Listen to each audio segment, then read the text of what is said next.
Padre, del Hijo y del Espíritu Santo. Amén. Te pedimos, Señor, que todas nuestras intenciones, acciones y operaciones estén puramente ordenadas al servicio y alabanza de tu divina majestad. Gloria al Padre, al Hijo y al Espíritu Santo, como era en el principio, ahora y siempre, por los siglos de los siglos. Amén. Bueno, hemos visto en 3 sesiones el principio y fundamento. Vamos ahora al siguiente paso, que es el pecado. Entonces, ya hablamos de cosas bonitas, ahora toca hablar de cosas gachas. Pero todo lo que veamos dependerá siempre, todo lo que veamos acerca del pecado va a depender siempre del principio y fundamento. Entonces, lo que hemos hablado acerca de la creación no se olvida. Es precisamente el fundamento de todo el discurso que viene, de absolutamente todo. No podemos dejar de lado esta parte del ser creados. Si se nos olvida esta parte, cualquier meditación sobre el pecado o luego sobre el seguimiento de Cristo se nos descompone, se nos hace trizas. Entonces, aunque hablemos de pecado, no hay que olvidarnos del principio y fundamento.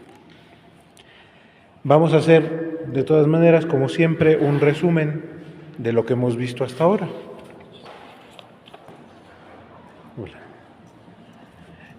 El resumen de lo que hemos visto hasta ahora es, el principio y fundamento es, el hombre es creado para amar, reverenciar y servir a Dios nuestro Señor y mediante esto salvar su alma. Este es principio y fundamento. Entonces, en primer lugar, que seamos creados significa que estamos en una relación natural con Dios.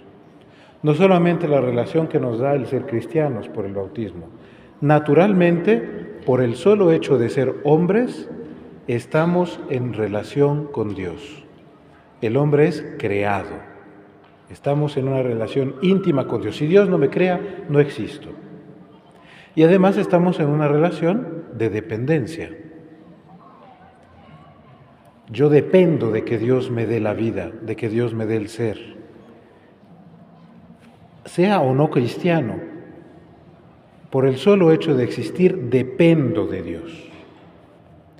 Además, esto significa que soy de y para. Es decir, vengo de Dios, que me dio el ser, y soy para. ¿Para quién? Para Dios. Y soy para mis hermanos, para mi prójimo, como se veía en la imagen de Adán y Eva. Este ser para se entiende en modo especialísimo en el Génesis, en la relación hombre y mujer. El hombre es para la mujer para el hombre. Y en esta relación está Dios. Dios es el que crea al hombre, Dios es el que crea a la mujer y los presenta. Entonces mi ser para se manifiesta en modo especial en esto, ser para la mujer, ser para el hombre. Aunque sea uno consagrado, consagrada, aunque sea uno de ermitaño, siempre estará referido al otro género, al otro sexo, siempre. ¿Cómo se vive esta relación? Bueno, eso se entiende ya que hablemos del seguimiento de Cristo. Pero naturalmente somos así. Y en este está referido a mi prójimo, al que es otro, estoy referido también a Dios. Si quiero amar a Dios, he de amar al prójimo que Él me da. Y si quiero amar a mi prójimo, he de ver a Dios en el horizonte, porque Él es el que me da a mi prójimo. Y además decíamos, el hombre es para amar, o sea, todo lo que haga el hombre, cualquiera que sea su vocación, su profesión, su oficio, su deseo, si es pleno, se manifiesta como amor. Y este amor tenía dos características, reverencia y servicio. La reverencia, que es reconocer al otro, este acto de inclinarme ante el otro, que es uno distinto de mí, no me pertenece, no es extensión de mi ser, es uno distinto. Puedo amarlo y puede amarme, pero no es mío, es otro. Yo me inclino ante él para respetar que es otro. La reverencia, y esto delante de Dios, con mayor razón. Dios no es una extensión de mi corazón, no es algo tan íntimo que es en realidad yo mismo. No, Dios es, buenas noches, Dios es otro. Dios es otro, a quien yo amo, pero es otro, es Dios. Poníamos la imagen, la de las crónicas de Narnia, ¿no? No es un león domesticado, no. O sea, me deja acercarme, me deja tocarle, pero es un león. O sea, es independiente, es omnipotente, puede hacerme trizas en un instante, pero no quiere. Reverencia y servicio, es decir, ponerme a disposición del bien, de la felicidad del otro. Estoy a disposición de Él. Él no está a mi disposición, lo reconozco como alguien distinto, pero yo me pongo a disposición de su bien y de su felicidad. Y en el caso de Dios, lo que decíamos en la oración, de su gloria. Ya después hablaremos qué es la gloria de Dios, pero me pongo a disposición de la gloria de Dios. Que todo sea mayor gloria suya. Esto es servicio, esto es reverencia, esto es amor. Entonces, este es el resumen de lo que vimos en 3 temas. El hombre es creado para amar, reverenciar y servir a Dios nuestro Señor, y mediante esto salvar su alma. Vamos ahora al siguiente tema, que es el tema del pecado. Si se acuerdan, habíamos dicho que los ejercicios espirituales se dividen en 4 semanas.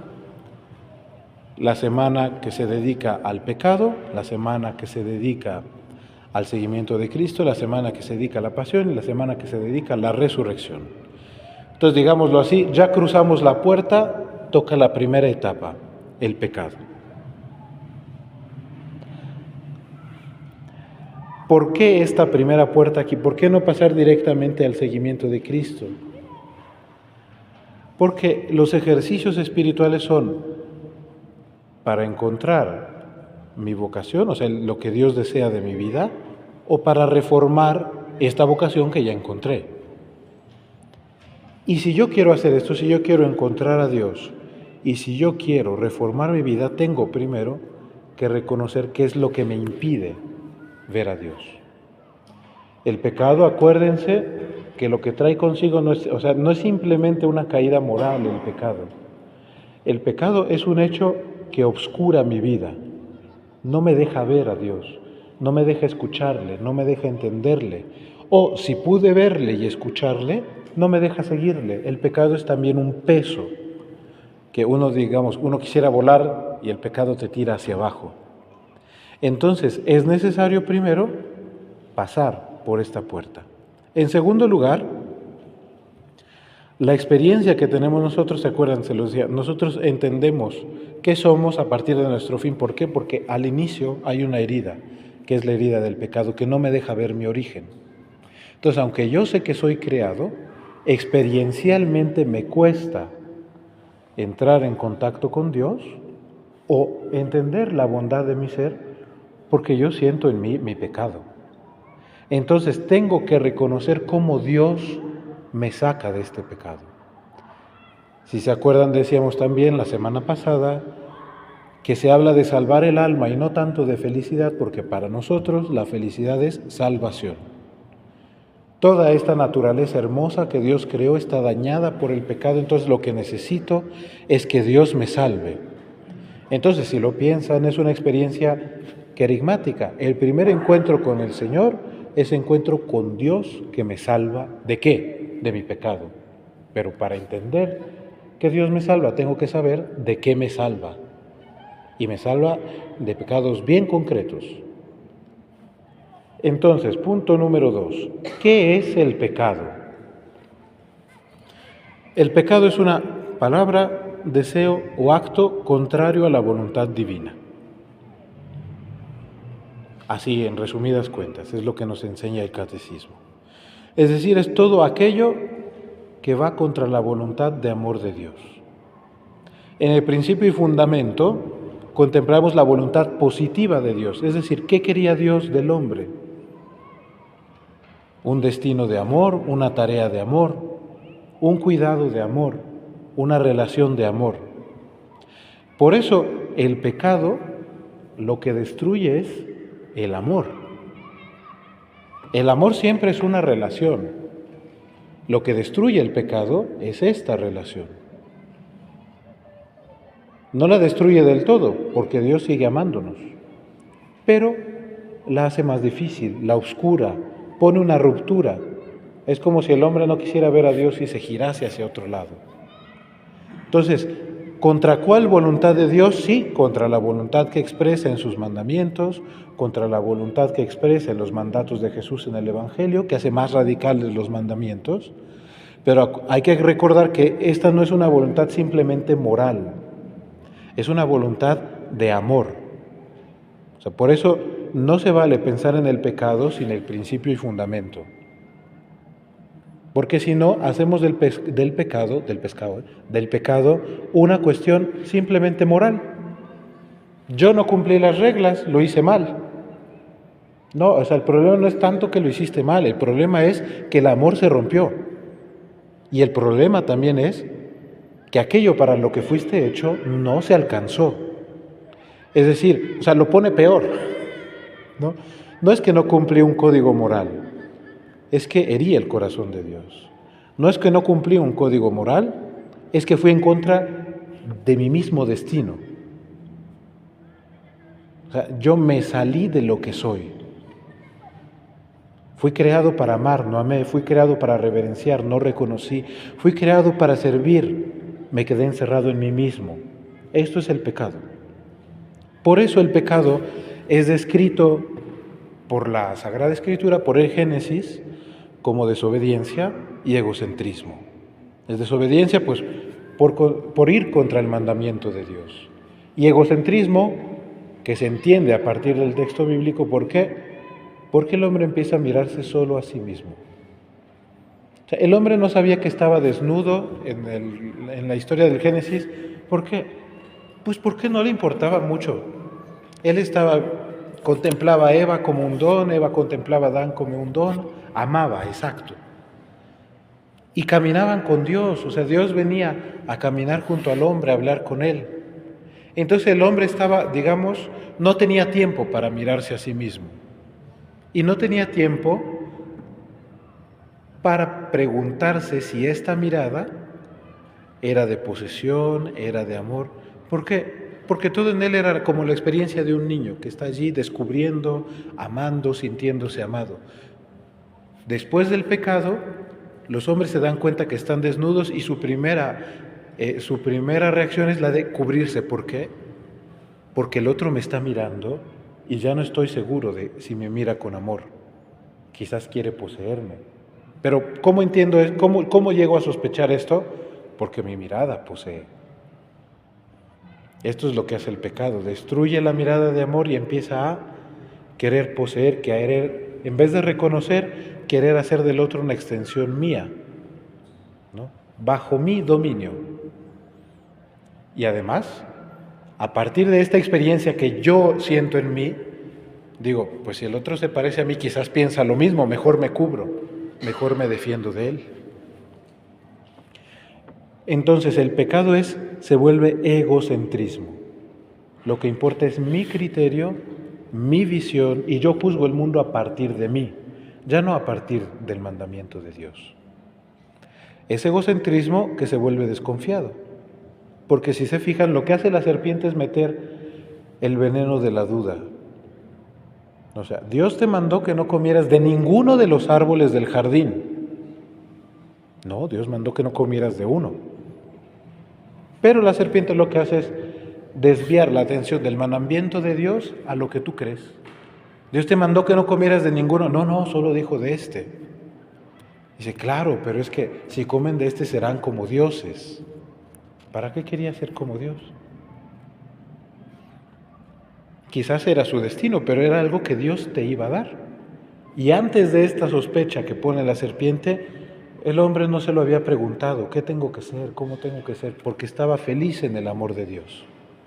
Entra esta sospecha y empieza a pensar, ¿cómo debería ser yo? Pues quizás sí debería comer de esta fruta, porque pues para esto fui creado, ¿no? Por eso dice el texto bíblico, y entonces Eva vio que la fruta era muy apetitosa. Antes no ni se le antojaba. Pero a partir de la sospecha, la ve muy apetitosa. ¿Y apetitosa qué es? O sea, no la ve hermosa, no la ve digna, no la ve bella, no la ve maravillosa, no. Apetitos es, esto es para mí, yo lo puedo poseer. Entonces el criterio ya no es la fruta, el criterio es yo que quiero la fruta. Entonces el pecado es así, desobediencia porque ya no escuché la voz de Dios y egocentrismo. ¿Por qué? Porque ahora el criterio soy yo. Ahora giro en torno a mí mismo. Hay una imagen muy bonita de los padres de la iglesia y de los padres medievales en la que el hombre pecador es un hombre que está mirando siempre el ombligo. Está curvado sobre sí mismo, es uno que está así, como la mujer que el Señor sana en el Evangelio, ¿no? Una mujer que está curvada sobre sí misma. No puede ver a Dios. Ya todo lo que ve lo ve a partir de sus pies y de la tierra que ve. Ya no ve el rostro de Dios, ve los pies del Señor, sí los ve. Pero en realidad se está viendo el ombligo y sus pies. Todo el discurso del hombre pecador gira en torno a sí mismo. Cuando el Señor sana a esta mujer, la imagen es que levanta la mirada y ¿a quién ve? A Cristo que le sana. Pero levantar la mirada significa dejar de mirarme el ombligo. Significa poner mis ojos en algo o en alguien que es distinto de mí, en algo que no soy yo. La experiencia de la salvación es esto, arrancarme de mi egocentrismo y de mi desobediencia para mostrarme el rostro de Dios. Este egocentrismo significa que ya no soy para otro. O sea, yo que era para darme a otro, ahora soy para mí, para defenderme a mí, para sustentarme a mí. Por eso también es dramático que cuando el Señor expulsa a Adán y Eva del jardín, lo que primero era hermoso es decir, Adán que mira a Eva y se regocija, ahora no. Ahora le dice, tu marido te dominará. O en realidad lo que dice es, tu deseo irá hacia tu marido, que te dominará. Es decir, la mujer ya no va a ver a Adán como esta sorpresa hermosa de Dios. Su deseo va a ir hacia él y el deseo de Adán también, va a querer dominar. Pero esto sucede después del pecado, después del pecado. Algunas teorías por allí, que se sienten muy cristianas, lo que quieren hacer es de la mujer una especie de extensión del hombre. ¿Por qué? Pues porque dice el Génesis que la mujer va a estar dominada por su marido y el marido que es cabeza, entonces domina. No, San Pablo dice, maridos sean como Cristo, que amó a su iglesia, que murió en cruz. O sea, si quieres morir en cruz, adelante, sé cabeza, ¿no? O sea, no está exento del amor. Está esta forma después del pecado que sí tiene algo de dominio y tiene algo de deseo desordenado, de querer poseer. O sea, la mujer que quiere poseer a su marido, el marido que quiere dominar a su mujer. Pero si ven, esta es una relación rota. Rompe la hermosura que había puesto Dios en el jardín. ¿Por qué? Porque ahora el hombre piensa a partir de sí mismo, ya no a partir de la belleza del don de Dios. Lo curioso es que Dios no destruye esto, lo asume. Pero bueno, eso se ve más adelante, ¿no? El hecho es que con el pecado, con esta desobediencia y este egocentrismo, todo lo que era hermoso en los capítulos 1 y 2 del Génesis se echa a perder. Porque el hombre ya no ve el don de Dios, ya no ve el amor de Dios, ya no ve el don que es Él mismo. Ahora solamente se está viendo el ombligo y su manera de relacionarse a las cosas ya no es la maravilla, es el apetito, es querer poseer, querer aferrar y consumir. Y esto va a marcar nuestra existencia hasta hoy. Esta experiencia que tenemos es la experiencia del pecado original. O sea, no solamente una falta que yo cometo, sino esta condición de la que nos libra el bautismo, pero de la cual nos queda una herida, la de la concupiscencia, ¿no? O sea, esta tendencia hacia el pecado, hacia querer volver siempre a mí mismo, ser yo el criterio, dominar y aferrar. Así se podría describir también. Entonces, pecado es experiencia de desobediencia y egocentrismo que rompe el don. Vamos al punto número 3. San Ignacio en la primera semana propone 3 meditaciones principales. La del pecado en general, que es la primera. la del pecado personal, que es la segunda, y la meditación sobre el infierno, que es la tercera. Pero es un caminito. San Ignacio no te propone inmediatamente que hagas un examen de conciencia y reconozcas tus pecados y los entregues. La primera semana es para esto, para que yo reconozca mis pecados y se los dé al Señor mi Salvador, que me salva de ellos. Pero San Ignacio no empieza, bueno, vamos a hacer un buen examen de conciencia. Lo primero que hace es proponerte una meditación del pecado en general, sin que tu pecado tenga nada que ver. Es decir, no te dice, analiza tus pecados. Dice, fíjate primero cómo es el pecado. ¿Por qué propone esto? O sea, si el pecado lo que trae es egocentrismo, lo primero que necesitamos es abandonar este criterio del yo. No, el criterio del pecado no es mi experiencia del pecado. El criterio del pecado no son mis pecados, ni cómo lo siento. El criterio del pecado es el pecado en general que se pone contra Dios. Por eso la primera meditación es esto. ¿Cómo es el pecado en general? Y a uno siente como la urgencia de decir, no, yo quiero ya reconocer. La primera semana es terrible, porque pues tienes que, o sea, todo un día a ver cómo es el pecado, todo otro día a ver cómo es tu pecado, todo otro día a ver cómo es el infierno y repetir. Entonces, la sufres. ¿Por qué? Porque hay que hacer experiencia de esto, de ser arrancado de mi criterio. Primero, para ver el pecado, para ver el pecado en general, uno tiene la urgencia de decir, no, ya, mis pecados, me confieso pasado mañana y ya, salgo de aquí. No, porque no decides tú. O sea, el hecho de reconocer el pecado y de acogerse a la salvación es que no decides tú, decide Dios.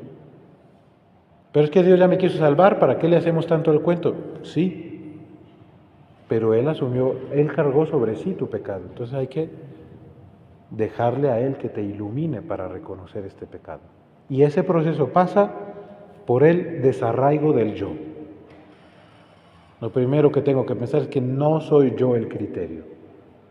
Ni el yo bueno, ni mis pecados. Y en segundo lugar también es, mis pecados no son interesantes.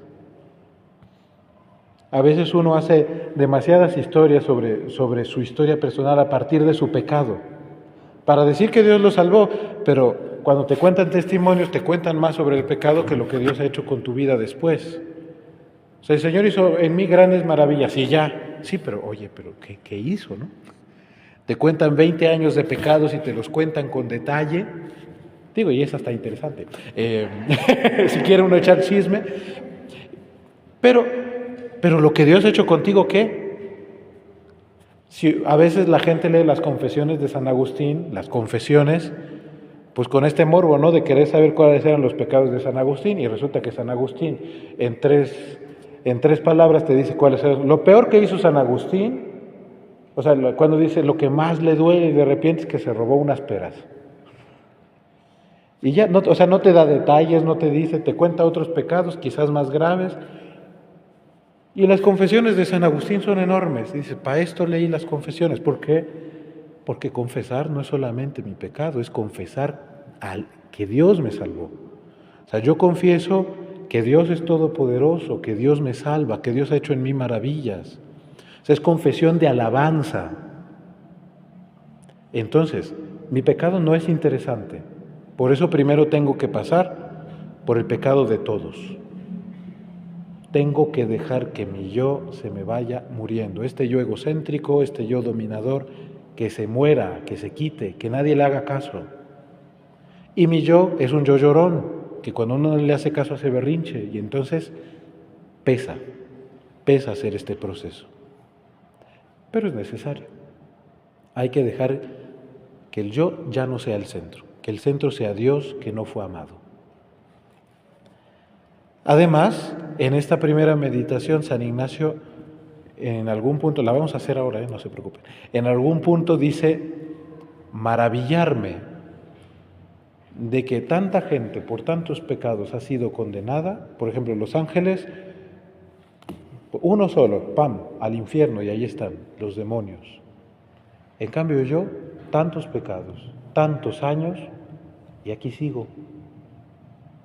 En la siguiente meditación dice, maravillarme de que con tantos pecados los ángeles no han venido a hacer justicia, sino que me han cuidado.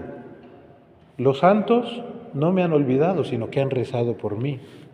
Todas las criaturas de la tierra, en vez de rebelarse y acabar conmigo, han contribuido a mi bien. La tierra no se ha abierto para tragarme, sino que me sostiene. Es decir, hay que maravillarse de que delante del pecado yo siga aquí. Si por mis pecados fuese, yo ya estaría más que muerto y condenado. Pero hay que maravillarse de que hay algo que no me condena. Hay un misterio en todas las cosas que hace que yo siga aquí con vida. Pero para maravillarse hay que renunciar al yo. Acuérdense, Eva ya no se maravilla del fruto del árbol, lo ve apetecible. Entonces hay que abandonar este criterio de a mí me sirve, a mí me gusta, yo lo quiero, simplemente por la maravilla. Todo lo que existe, en vez de condenarme, me sostiene en la vida. El Dios que podría condenarme, no, me ofrece otra oportunidad. Entonces, el desarraigo del yo pasa también por la maravilla. Primero por el desinterés de mí mismo, luego por la maravilla. Y lo que propone San Ignacio en la primera meditación es el pecado total, el de los ángeles, el de Adán y Eva, que es el primer pecado de los hombres, y el de los hombres en general. Entonces les repito, lo interesante de esta meditación no son mis pecados. O sea, hoy que vamos a hacer esta meditación juntos, no me interesa y a nadie le interesa en absoluto hablar de sus pecados. Hay que contemplar el pecado en general, así como es. Este ejercicio me ayuda a desarraigarme de mi yo, de mi criterio, para ver primero cómo es el pecado. Solo cuando yo vea cómo es, puedo entonces ver cómo es de feo el mío. Si no, el peligro es que yo hago del examen de conciencia un examen de neurótico, ¿no? Porque me consigo un examen de conciencia de 10 páginas y estoy viendo, poniéndole palomita a todo, porque pues a todo, sí. Y si te dan un examen más largo, le pones palomita también a todo. ¿Por qué? Porque si uno es sincero, pues sí, en todos lados se equivoca. Pero esto se vuelve neurótico, ¿por qué? Porque el criterio soy yo. Es que no lo hice bien, es que me equivoqué. A veces sin querer, queriendo en la confesión, pues alguno llega y lo que le duele es esto, ¿no? Que se equivocó. Dice, bueno, ya es ganancia, por algo se empieza. Pero el problema no es si te equivocaste. Nadie esperaba que lo hicieras todo bien porque eres un ser humano. Lo que se esperaba de ti era que amaras y no amaste. O sea, Dios te ofrecía un don de amor y tú no lo recibiste. Esta es la cosa con el pecado, que el amor no fue amado, que Dios no fue glorificado, que tu hermano fue ignorado. Entonces el criterio no es que yo me equivoqué, es que no hice las cosas bien.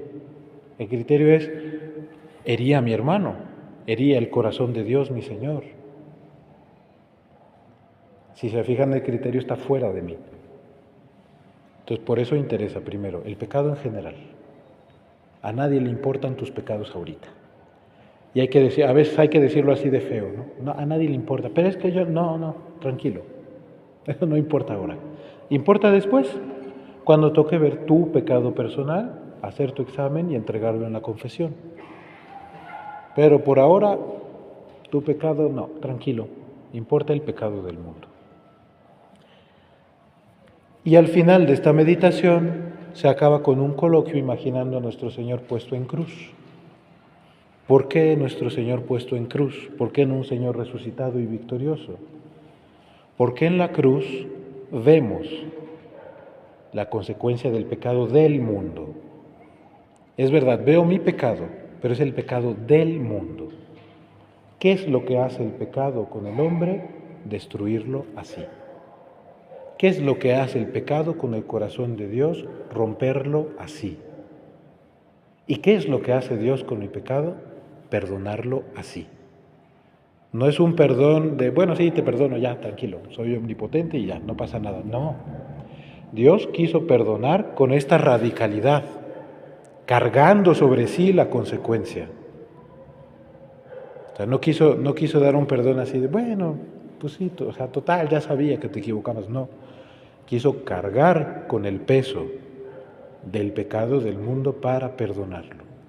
Por eso, hablar con Dios puesto en cruz es hablar con este Dios que me perdonó tan radicalmente. O sea, no hay que llegar inmediatamente a la victoria, hay que ver lo que hizo el pecado y lo que hizo Dios cargando el pecado, amarme así. Y si lo ven es la experiencia del buen ladrón. Él está viendo a Dios puesto en cruz y dice, cuando lo mira dice, apiádate de mí, por favor, o sea, apiádate que soy un pecador. O sea, él ve el sufrimiento del que era justo y por qué está sufriendo aquí. La única respuesta del buen ladrón es, o sea, tiene que ser Dios. Tiene que ser el que perdona los pecados, porque si no, ¿qué sentido tiene? Por eso, apiádate de mí. Y también este coloquio con el Señor crucificado se termina pensando, ¿qué he hecho por Cristo y qué debería hacer por Él? Fíjense, no termina con otra vez, no con una meditación de mis pecados, sino en positivo. ¿Qué he hecho por Cristo? Quizás mucho, quizás muy poco, pero ¿qué he hecho? O sea, delante del Señor quiero reconocer que al menos hubo una patadita de amor, que aunque estaba ya ahí muriéndome en mi pecado, al menos lo intenté, o que he hecho muchas cosas por el Señor, pero por el Señor. O sea, ¿qué cosas en mi vida no han sido pecado? Es decir, ¿qué cosas en mi vida no han partido de mí, sino del amor por Dios mi Señor? ¿Y qué debería hacer por mi Señor crucificado? Entonces es una vez más ejercicio de descentralización del yo. ¿Qué he hecho por mí para estar bien, para salvar? No. ¿Qué he hecho por Dios? ¿Qué debería hacer por Dios? Una vez más, el criterio está fuera de mí, no soy yo.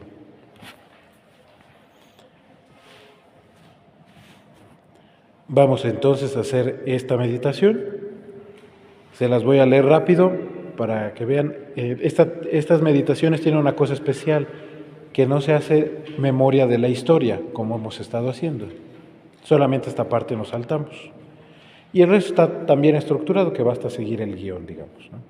Entonces, la oración sólita, como dice San Ignacio, o sea, la oración única, que todas mis intenciones, acciones y operaciones estén puramente ordenadas al servicio y alabanza de tu divina majestad. Primer preámbulo se omite. Segundo preámbulo, composición del lugar. Imaginar mi alma encerrada en un cuerpo corruptible como si fuese una cárcel y puesto en un lugar de destierro rodeado de brutos animales, dice San Ignacio. Es decir, imaginar cómo está mi alma encerrada en un cuerpo que ahora muere.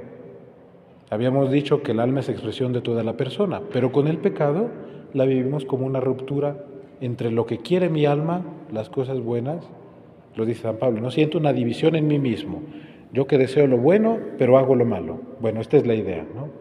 El alma que quiere las cosas buenas y mi cuerpo, que también soy yo, que es un cuerpo que muere, que sufre, que tiende al pecado, etc., ¿no? El alma también tiende al pecado, pero aquí la imagen es esta. Es una imagen que me ayuda a entrar en la meditación.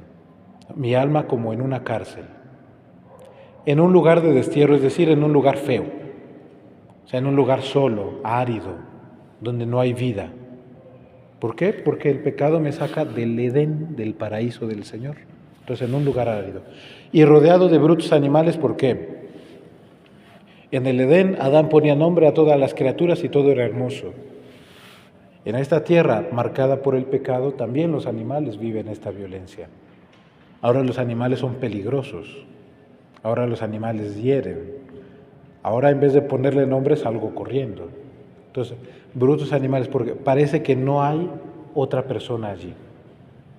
Hay soledad, hay violencia, hay cárcel, hay dolor. Esta es la composición del lugar. Luego, tercer preámbulo, pedir lo que quiero. Vergüenza y confusión de mí mismo, viendo cuántos han sido condenados por un solo pecado mortal y cuántas veces merecería yo ser condenado. Entonces, mi petición, donde aquí sí entra el yo, solo es para ver cuánto merecería yo la condenación. Pero ¿a partir de qué? A partir de ver cuántos otros se han condenado por el pecado.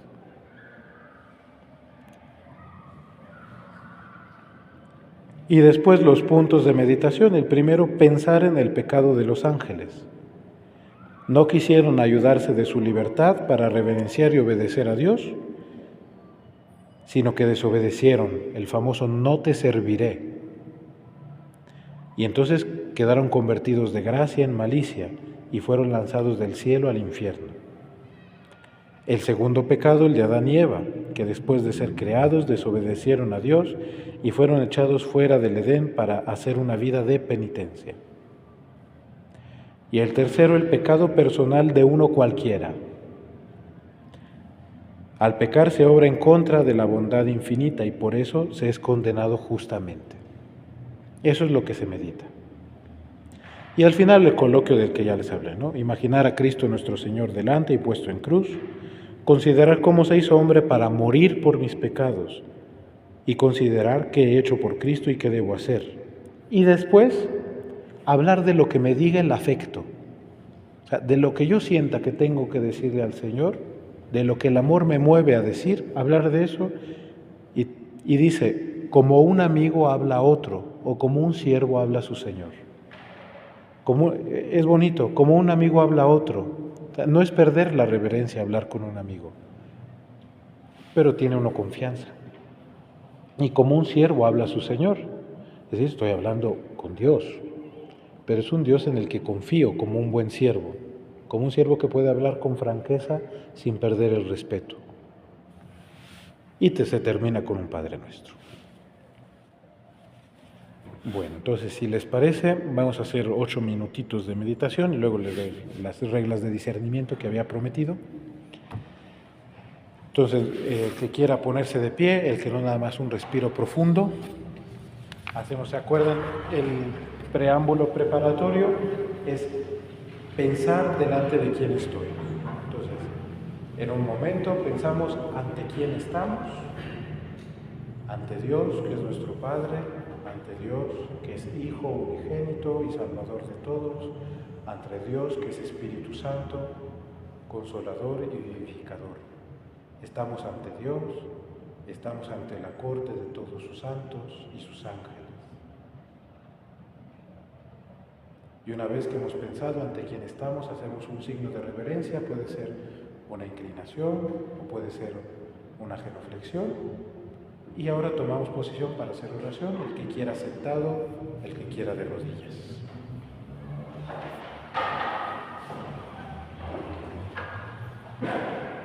Y decimos en el nombre del Padre, del Hijo y del Espíritu Santo.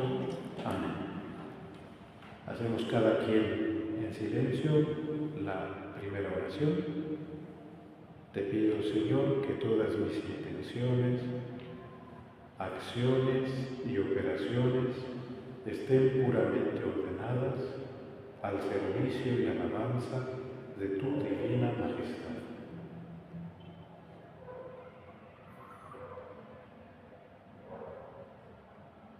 Pasamos directamente a la composición del lugar.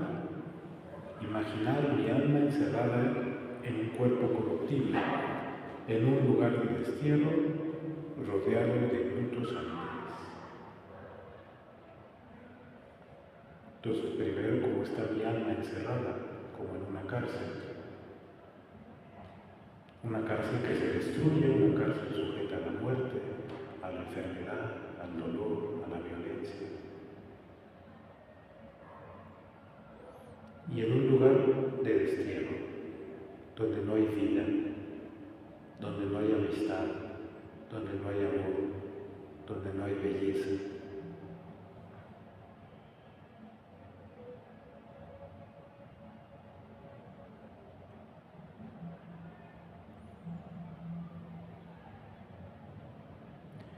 Y el que pueda se imagina también allí a los animales que ahora son una amenaza.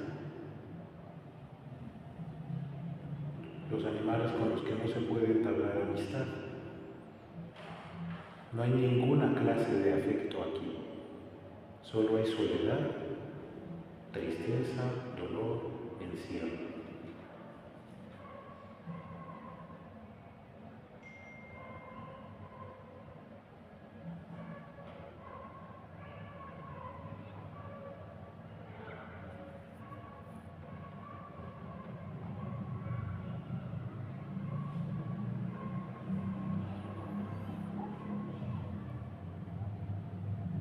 Y ya que lo hemos imaginado, pedimos lo que queremos, que en este caso es vergüenza y confusión de mí mismo, viendo cuántos han sido condenados por un solo pecado mortal y cuántas veces merecería yo ser condenado. Vergüenza y confusión de mí mismo, viendo cuánto debería ser yo condenado y no lo soy.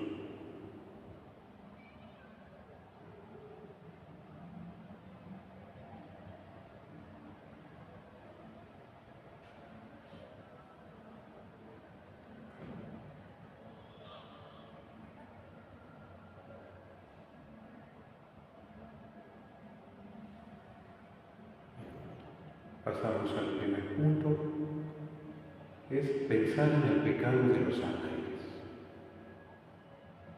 que no quisieron ayudarse de su libertad para obedecer a Dios. Podemos imaginar cómo eran los ángeles, cómo son.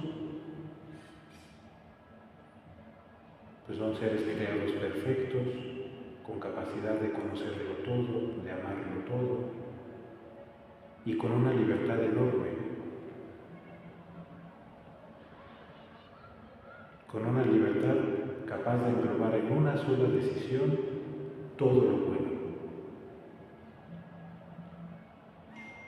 Son los primeros siervos de Dios, los que miran su rostro, los que están con Él, los que como Él son espíritu. Sin embargo, algunos de ellos, con esta libertad tan grande que tenían, quisieron oponerse a Dios y le dijeron: no te serviré.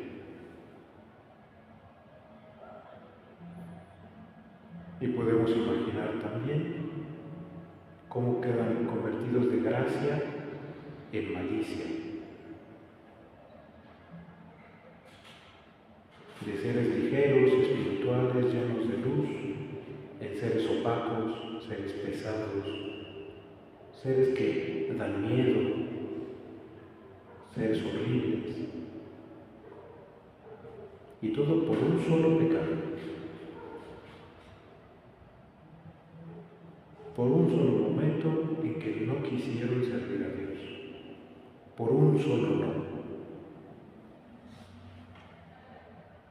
Y entonces estos seres así no pueden estar en el cielo y fueron lanzados del cielo al infierno.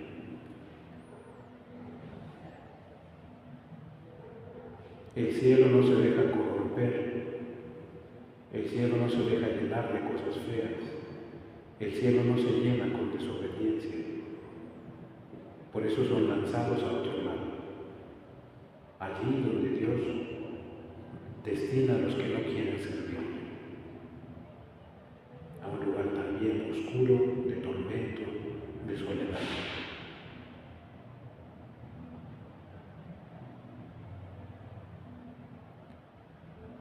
Pasamos al punto número 2, el pecado de Adán y Eva. Después de haber sido creados en este mundo tan hermoso, después de esta experiencia tan hermosa de encontrarse el uno al otro, de hablar con Dios y pasear con Él en el jardín, de dar el nombre a todas las criaturas, desobedecen a Dios. Fue también una sola cosa, un solo acto de desobediencia, un solo momento en que dijeron: no, mejor lo que yo pienso, lo que yo quiero. Y por esto fueron echados fuera del Edén para hacer una vida de penitencia. De ahora en adelante, la vida de todos los hombres será así, marcada por el trabajo que se sufre, por el dolor, por el cansancio, por la dificultad de dar fruto, por un deseo posesivo, por la violencia, y todo por un no, todo por un solo no.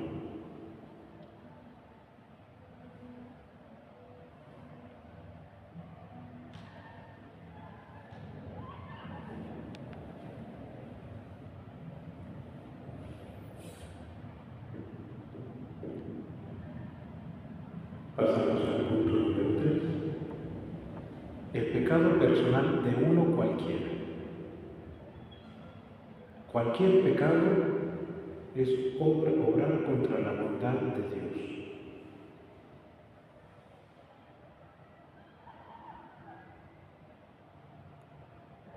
Y por eso se es condenado justamente.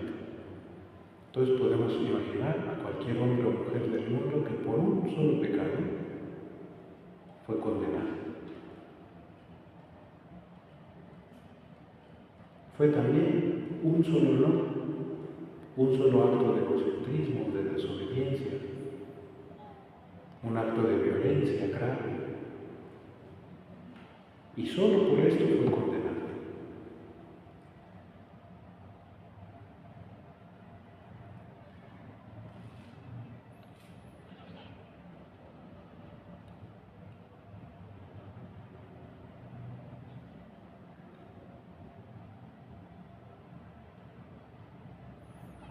Y ahora vamos a imaginar que estamos delante de nuestro Señor crucificado. Nos imaginamos la cruz, nos imaginamos a Jesús que está allí sufriendo, su rostro, sus manos, sus pies, su costado.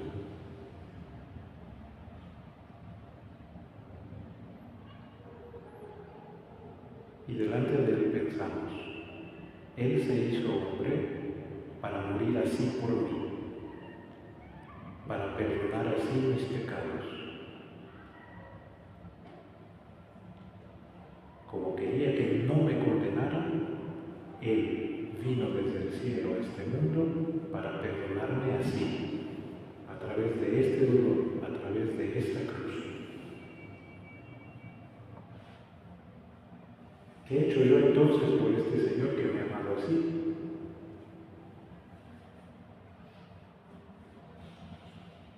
¿Cuántas cosas he hecho por amar en correspondencia a mi Señor?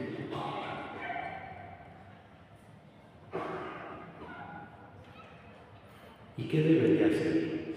¿Qué más podría hacer por mi Señor? ¿Qué más podría hacer para corresponder a este amor tan grande? Y cada uno en un momento de silencio habla con el Señor de lo que le mueve el amor en el corazón. Como un amigo habla con otro amigo o como un siervo con su Señor.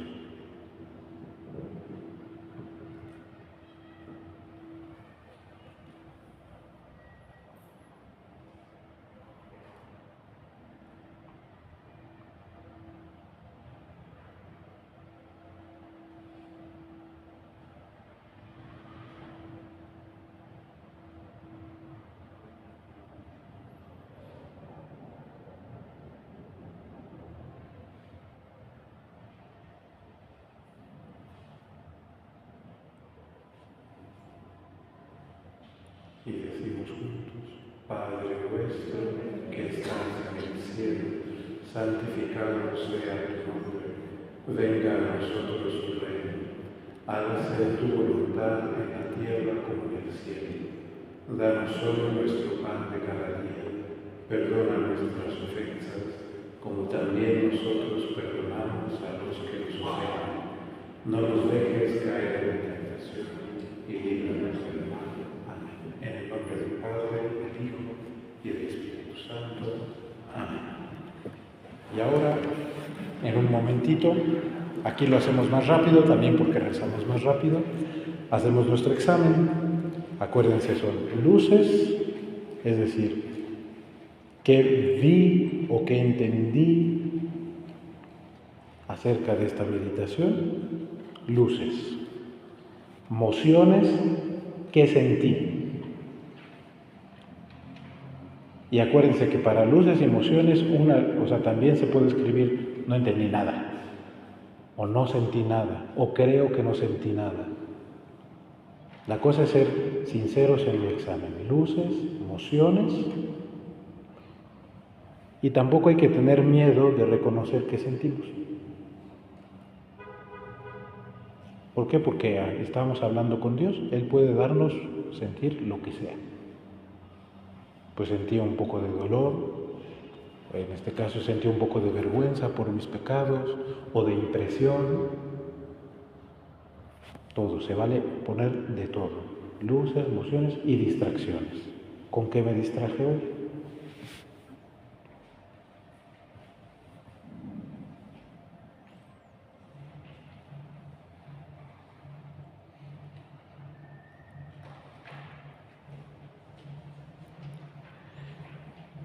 Y una vez que hemos hecho nuestro examen, pues se da gracias y terminamos la oración, ¿no? ¿Para qué me sirve el examen? Para ir viendo qué está haciendo Dios con mi alma. Entonces, las distracciones, pues a veces uno se da cuenta que hay una distracción que es siempre igual. Entonces hay que ver cómo quitarla, ¿no? Entonces, a veces me distraigo porque tengo mucho frío, pues me tapo mis pies. Si me distraigo porque tengo mucho que hacer y me pongo nervioso, pues quizás antes de hacer la oración puedo hacer un acto de entrega. Señor, quiero rezar, tengo mucho por hacer, pero quiero ofrecerte este momento, ayúdame, ¿no? También hay gente que a veces se distrae por los ruidos, pues hay que buscar un poco de silencio. Entonces allí hay que ir viendo. Hay distracciones que simplemente no se pueden quitar. Entonces hay que ofrecérselas al Señor y decir, bueno, pues con todo yo sigo. Pero hay algunas que sí. Entonces para eso sirve el examen. Luego también hay algunas mociones que se repiten,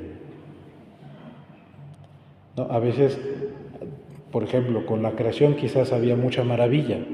Bueno, me ayuda a reconocer esto. Yo quizás nunca había visto la creación desde este punto de vista, pero es la Escritura, me causa maravilla. Bueno, puedo seguir buscando por aquí. Hay otras que quizás nos causan un poco de dolor. Hay que ver qué clase de dolor es, ¿no? Si es un dolor neurótico, viene del demonio. Si es un dolor sano que me dice, bueno, pues sí, delante del amor de Dios me quedé corto o pequé. Bueno, este es mi punto de partida para entregarle a Dios mis pecados. Entonces, para esto sirve también reconocer. Para esto me sirve el examen, ¿no? Y la semana pasada habíamos hablado que las mociones son generalmente consolaciones o desolaciones. La consolación es todo aumento de devoción, de fe, esperanza y caridad, ¿no? A veces de lágrimas por mis pecados, de arrepentimiento sincero. La desolación, en cambio, la describíamos como un sentimiento oscuro, ¿no? De angustia, de sentirme separado de Dios, mi Señor, ¿no? De sentir que no me quiere o que no lo quiero, ¿no? De gusto por las cosas mundanas, ¿no? Las cosas mundanas no tienen que ver con el mundo hermoso que Dios creó, tienen que ver con esta posesividad, con este placer malsano, con este deseo descompuesto. Entonces, consolaciones y desolaciones. Y hay unas reglas, el último punto de hoy, que me ayudan a reconocer en la primera semana cuándo me está hablando Dios y cuándo el demonio. Y cómo reaccionar. Entonces, para esto hay que reconocer que en nuestro corazón hay, digamos, tres voces. La mía, la de Dios y la del tentador. Esto es lo que dice San Ignacio, hay dos espíritus y el mío. El buen espíritu, el mal espíritu y el mío. Por eso es discernimiento de espíritus. Necesito saber quién es el que está hablando. Nuestra voz más o menos la reconocemos, pero a veces la de Dios y la del demonio pueden ser confusas. ¿Por qué? Porque el demonio es tentador. Lo que él quiere es llevarnos por mal camino. Entonces hace de todo con tal de que le creamos. Entonces estas reglas nos ayudan a reconocer cuándo es verdadera consolación o cuándo es desolación que viene del demonio. La primera regla es, para la primera semana, porque después cambian. La primera es, quien va de pecado en pecado mortal es tentado con cosas placenteras.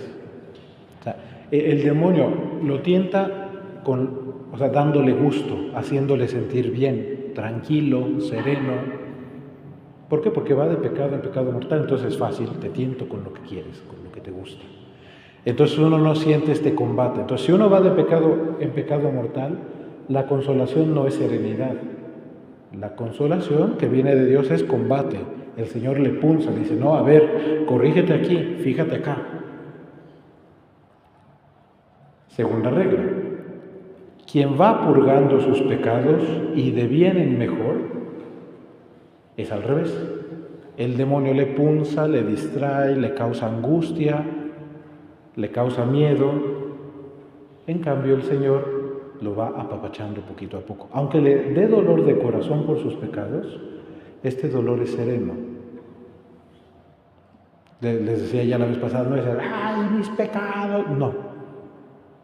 El que va de bien en mejor, el que quiere purgar sus pecados, el que quiere pedir perdón y seguir al Señor, el Señor lo va llevando de la mano con serenidad.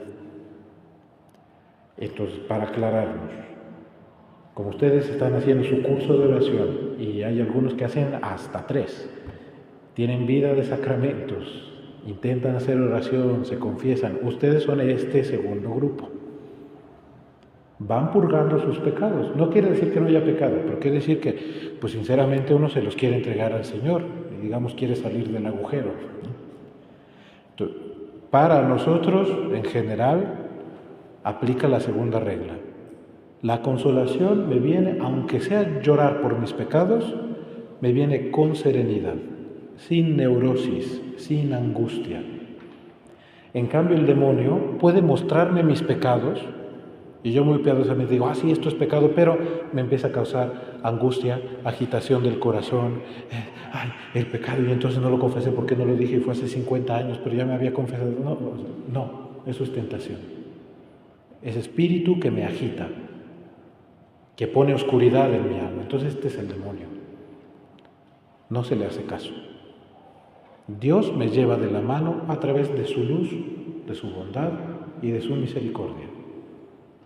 Por eso no me aplasta, me muestra las cosas y me corrige con dulzura.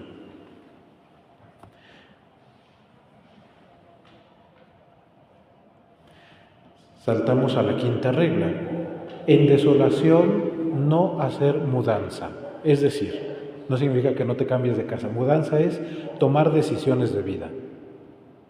Entonces, yo como estoy reconociendo mis pecados y creo que mi matrimonio todo está mal, pues ahora ya no voy a vivir como casado. No, tranquilo. Esto lo explica muy bien un meme. Hay un meme por ahí que está San Ignacio y dice, cuando te aloques, no decidas. Dice, pero San Ignacio, no podemos decir eso. Bueno, entonces, en desolación no hacer mudanza. Es decir, cuando reconozco que el demonio me está tentando, me está agitando, me está mostrando cosas pero mal, no cambio. No cambio ni de decisión. Si decidí orar, sigo orando. Si este es mi estado de vida, lo mantengo. Si recibí esta indicación de mi padre espiritual, de mi confesor, o si había decidido yo esto, no me voy para otro lado. ¿Por qué? Porque es el demonio el que está hablando. Y con el demonio ni se dialoga ni se le hace caso. Entonces, en desolación no se hace cambio de vida, no se deciden cosas. En desolación se sufre. La sexta regla es, ayuda mucho que cuando el demonio me tienta con una cosa, yo responda con la diametralmente opuesta. Por eso dice per diametrum, es decir, lo contrario. Si el demonio me tienta con que agüite de mis pecados porque soy un maldito pecador, no. Qué alegría porque el Señor me salvó, gracias porque me sacaste del agujero, gracias porque me libraste con tu cruz. Si el demonio me tienta con falta de devoción en la oración, pues yo permanezco en la oración y pido devoción. Si el demonio me tienta pues sí, con depresiones, con tristezas, con flojeras, con tibieza. No, yo intento lo posible por lo contrario. Si la tentación del demonio dice, ya no reces, no, pues ahora sí voy a rezar.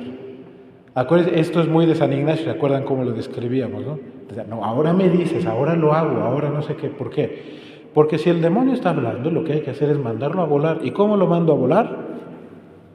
Hago lo opuesto a su tentación, ¿no? Por eso si me tienta a cambiar de vida, no hago mudanza, me mantengo en lo que ya había decidido. Si me tienta a agüitarme, no, busco motivos para alegrarme y me alegro en el Señor. Puede parecer un poco artificial o voluntarista, pero no, es este espíritu, ignorar la voz del demonio. La séptima y la octava regla dicen, el que está en desolación, o sea, que no siente esta cercanía con Dios, digamos, no, Dios no le está apapachando, el demonio lo está allí tentando, sienta que Dios le permite pasar una prueba. Dios como que retira su apapache para que uno pueda amar a Dios también sin que Dios le esté haciendo cariñitos todo el rato. Es ocasión de amar a Dios con valentía, digamos, de hacer mérito. Entonces, el que está en desolación, no se agüite. Es ocasión de permanecer en el amor de Dios y Dios me deja un poquito como a mis fuerzas. Ahora yo puedo dar la buena lucha por Dios. Y también dice, es esta ocasión de paciencia, es decir, de permanecer firme, de no dejarme mover. A veces la desolación es horrible y te tambalea y te cachetea. No, es ocasión de ser paciente, es decir, la paciencia en la Escritura es soportar, cargar un peso, cargar este peso de la tentación, ignorarlo y poner los ojos en Dios.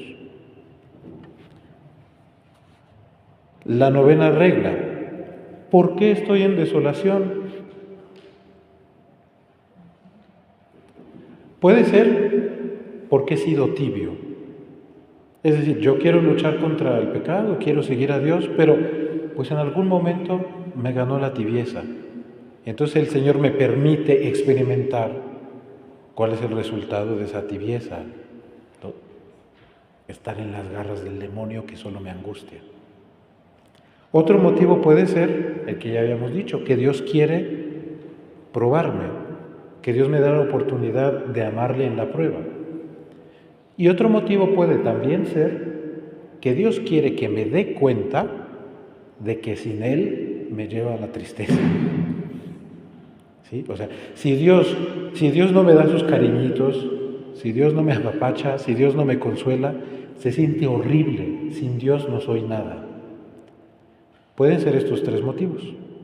Entonces, cuando uno está en desolación, ayuda, no el diálogo con la desolación, sino preguntarse, a ver, ¿cuándo salió esta desolación? Es que yo pensé que yo estaba muy bien y estaba bien contento, y al siguiente segundo me empecé a agüitar. Pues quizás Dios te está mostrando que dependes de Él, que no estás bien por tus propias fuerzas, ¿no?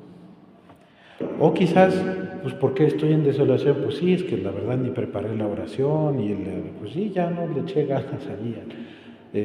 No, la verdad ni se me antojaba amar a esta persona, tenerle paciencia, y nomás la mandé a volar y me hice como que sí la quería, pero no.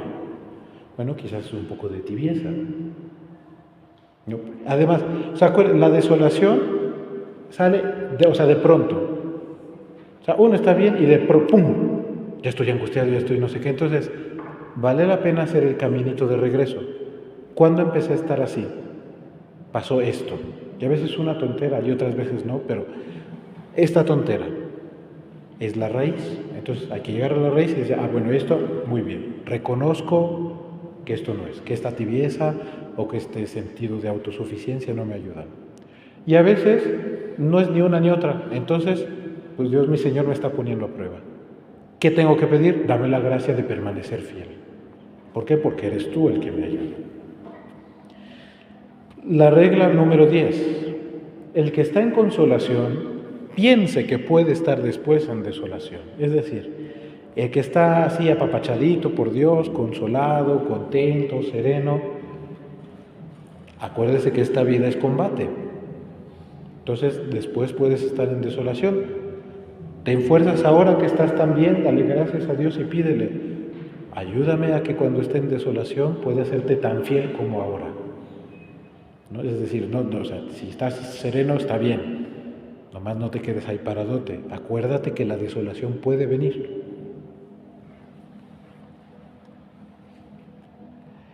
En consolación y en desolación se nos da la oportunidad de reconocer que todo nos viene de Dios, por eso ocasión de humildad, no soy yo, y ocasión de confianza.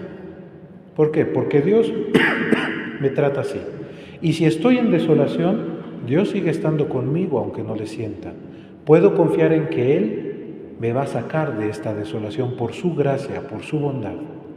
Me permite estar a prueba, pero es una prueba para amarle a Él, entonces Él no me va a abandonar. Son ocasión de humildad y confianza. Y luego, las últimas 3 reglas son las tácticas de tentación del demonio.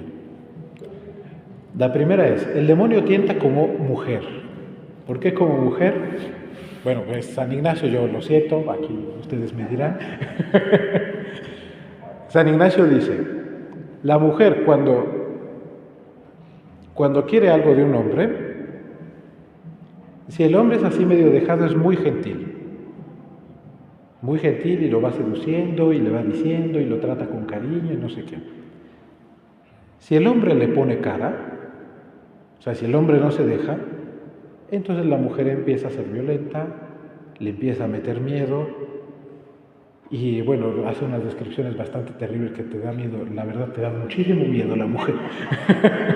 Pero, o sea, la idea ¿cuál es? El demonio me tienta así, es decir, si yo pues estoy así como que la vida me da igual, el demonio se me mete poquito a poco, con serenidad, con dulzura, lo que decíamos, ¿no? El que va de pecado en pecado mortal, pues el demonio lo va tratando bien y ya para obtener lo que quiere. Si en cambio uno quiere dar la lucha, el demonio se pone violento, se pone posesivo, se pone sonsacador, se pone terrible, me empieza a meter miedo.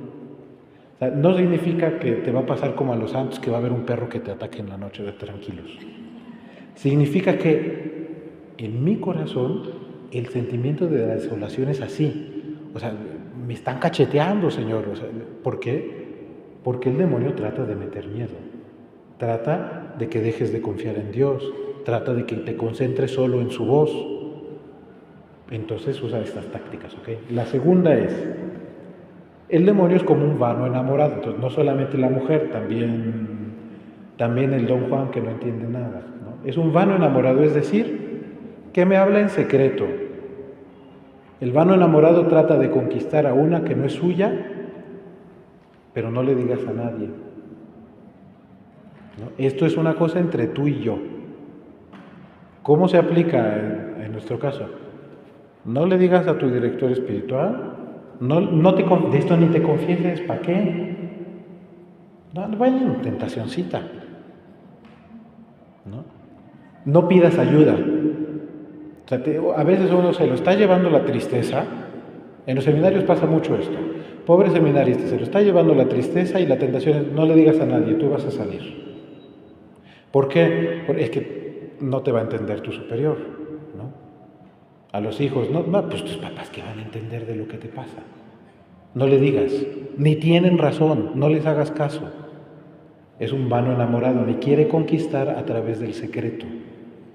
Me empieza a dar por mi lado, pero de noche, sin que nadie vea. ¿Qué se hace ante esta desolación?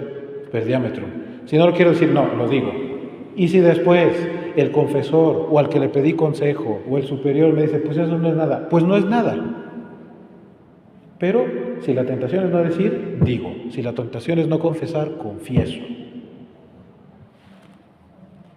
Y además se comporta como un caudillo, es decir, con algunos otros es un hombre fuerte, un hombre dominador, uno que te atrae hacia así. O sea, te propone cosas aparentemente grandes o te mete un miedo grande que te aplasta. Entonces, ¿qué hay que hacer? Cuando se pone como caudillo, mejor nos vamos. con este no trato. Pero son 3 modos de tentar. Entonces, hay que reconocer cómo estoy siendo tentado, ¿no? En mi experiencia con el secreto, no digas, ¿qué le importa a tu superior? ¿Qué le importa a tus amigos? O sea, no pidas ayuda, sálvate tú. Pero en otros más bien tienen mucho miedo, ¿no? Miedo de perder la gracia, miedo de perder a Dios, miedo de que, mis pecados son tan horribles que nadie puede perdonarme. No hay nada que Dios no pueda perdonar. El pecado contra el Espíritu Santo que dice la Escritura pocas veces se ha podido explicar bien, por eso por ahora el Señor quiere perdonarlo todo y puede perdonarlo todo. Entonces, ¿a qué nos ayudan estas reglas de discernimiento que son especiales para la primera semana? Es decir, cuando yo estoy viendo mi pecado, a lo que me ayuda es a reconocer la tentación, a reconocer en qué modo estoy siendo tentado para ignorarlo, para más bien poner mi corazón en Dios. Entonces, cuando uno dice discernimiento de espíritus es esto. No es escuchar voces, no es ver ángeles, es reconocer los movimientos de mi corazón. Y yo creo que hasta aquí le dejamos, ya es bien tarde. Sí, ya es bien tarde. ¿Alguna pregunta? Bueno, de tarea van a seguir ustedes con el Evangelio del día, ¿ok? No con el pecado, tranquilos. Vamos a hablar del pecado esta vez y la que sigue, pero no estamos haciendo ejercicios, ¿no? Y tampoco vamos a hacer examen general. Vamos a seguir meditando el Evangelio del día. ¿Está bien? Si quieren hacerlo más de una vez a la semana, excelente, ¿no? Yo les propondría 2, ¿no? Y si hacían 10 minutos, auméntenle 5 minutitos. Así. Ajá. Padre, la tristeza es una desolación. Depende, sí. O sea, puede haber tristeza por mis pecados, pero hay una tristeza malsana. La tristeza como desesperanza. Exactamente. Porque hay algunos terapeutas psicólogos que dicen, debes dejar también que, o sea, cuando tengas tristeza, porque yo decía que no, o sea, no hay que dejarla, yo le decía, no hay que dejarla porque se pone uno a reflexionar, ¿por qué estoy triste si Dios me da todo? Dios está conmigo, Dios me da salud, o sea, estoy bien. Podemos hacer quizás una distinción. O sea, nuestro Señor dice, mi corazón está triste hasta la muerte. Es decir, en la experiencia de la vida, la tristeza es también una experiencia que hizo Dios. ¿Y por qué está triste? Pues está triste delante del dolor que va a sufrir, está triste porque su amor no ha sido recibido, está triste porque la gente hacia la que venía no quiso convertirse. Entonces hay una tristeza normal de la vida, sana. ¿Qué es la tristeza? Porque pues el amor no es recibido, porque me está yendo muy mal. Hay otra que se llama melancolía. Melancolía. Hay un escritor por ahí que dice, la melancolía es el elixir del demonio. ¿Por qué? Porque la melancolía es egocéntrica. No estoy triste porque el amor no fue recibido, estoy triste porque yo estoy muy triste y mi vida tan dolorosa y desesperada y no hay manera de salir y hay desesperación y hay angustia. Esa sí es tentación y es una tentación bien frecuente. O sea, uno se pone triste porque perdió a un ser querido, pero San Pablo dice, estén tristes pero con esperanza. Entonces, ¿cuándo se vuelve la tristeza melancolía? Cuando gira solo en torno a mí, cuando ya no hay esperanza de alegría y cuando es tan recurrente que no puedo salir. O sea, vueltas y vueltas y vueltas y vueltas y vueltas y vueltas y vueltas y siempre la misma tristeza. Este es el elixir del demonio. O sea, es el modo que tiene el demonio de tenerme atado. ¿Qué hacer en este caso, Señor? Sálvame un salmo lo dice, Señor, sálvame de la angustia, sálvame de esta melancolía demoníaca. ¿Alguna otra? Bueno, solo 2 avisos parroquiales. Me acabo de enterar con mucha alegría que voy a tener vacaciones, pero pues sí, lo que vimos es que el único momento del semestre que viene que puedo tenerlas es en enero. Entonces, el 9 y el 16 de enero no vamos a tener curso. Y el 30 de enero tampoco, porque tenemos la peregrinación con los jóvenes al cubilete. Entonces, podríamos tener el curso, pero yo de aquí voy a salir todo atolondrado para ir al cubilete y se me pierden los muchachos. Entonces, esto quiere decir que en enero solo nos vemos el 23. Entonces, sí, al final sí vamos a tener vacaciones de Navidad. Ya en diciembre les digo que podemos hacer de tarea para no perder la práctica. Y lo que voy a hacer es que voy a reducir las sesiones, es decir, voy a juntar 2.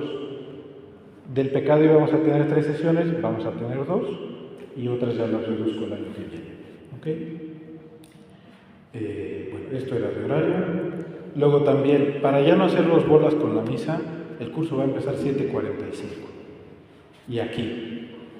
Y así ya vamos a misa con serenidad, cuando acaben, a la hora que acaben, tenemos un momentito de respiro y nos vemos aquí. Muy bien. Padre, perdón por hacer una pregunta un poquito fuera de. Usted avisó en misa que va a haber una visita a la Puerta Santa. Sí. Y no está anunciada aquí afuera. Sí. ¿Sí? Yo ya revisé eso. Es un póster que tiene una foto del Papa Francisco. Ajá, que quizás no se ve muy claro. ¿Estamos con 2 personas? Ah. Sí, la peregrinación a la Puerta Santa es el 22 de este mes. Salimos de aquí 10:30 y el que no puede irse caminando puede llegar a las 12 a la Capilla Real, allí en Cholula, el convento de San Gabriel. Es el 22. El 22.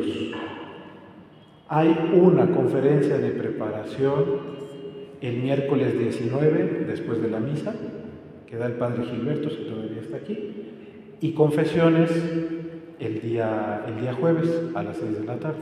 Entonces, yo también providentemente coincidirá que la semana que viene vamos a hacer la meditación sobre el pecado personal, que les puede servir de examen de conciencia, ¿no? Y así el siguiente jueves se puede confesar, ¿no? Sí, entonces la peregrinación es el día 22. El que quiera asistir, bienvenido. Sóplenle a todo el mundo porque es peregrinación parroquial, ¿no? Ya lo pusimos el póster, pero luego ni se ve. No, está bien porque así nos damos cuenta de que no se entiende. Yo sí te acuerdas que se le va a dar está Sí, entonces bueno, ahorita reviso, capaz lo quitaron por alguna cosa. Y lo pusimos en internet, pero si ustedes pueden ir invitando a sus conocidos, o sea, la idea es que podamos participar todos. Bueno, pues muy bien, ya son las 9 y tenemos que comer y dormir. Gloria al Padre, al Hijo y al Espíritu Santo. Siglos. Amén. Pues buenas noches, Dios les bendiga.